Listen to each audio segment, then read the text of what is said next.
I never used to pay much attention to the shadows in my room. They were just there, a natural consequence of the dim light from the street lamp filtering through my blinds.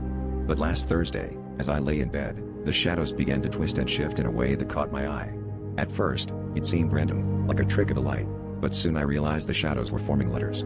My heart skipped as I watched them slowly spell out my name on the wall.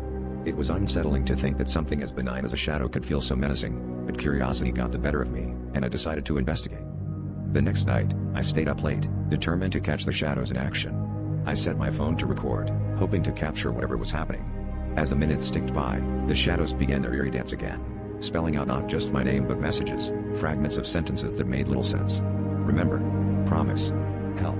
Each word sent chills down my spine, feeling like whispers from a forgotten dream. I spent hours trying to decipher their meaning, but the more I watched, the more confused I became. I started to wonder if someone or something was trying to communicate with me. On the third night, the shadows grew bolder, forming words faster and with more clarity. "It's me," they spelled out, followed by, "I'm near." It felt like a warning, but of what, I couldn't tell. I began to question my own sanity, wondering if it was all in my head. But the fear was real, gnawing at the edges of my mind. Desperate for answers, I reached out to a friend who dabbled in the paranormal. He suggested that perhaps a spirit was trying to make contact, but he warned me that not all spirits have good intentions. The final night was the worst. As soon as darkness fell, the shadows erupted into a frenzy, their movements frantic and angry. They spelled out my name over and over, faster and faster, until suddenly they stopped, forming a single chilling sentence: "I'm here now."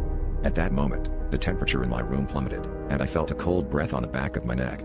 I turned around, terrified, but saw nothing, just the empty room and its dancing shadows. Yet, somehow, I knew I wasn't alone. The shadows had brought something with them, something that now lurked in the darkness, waiting.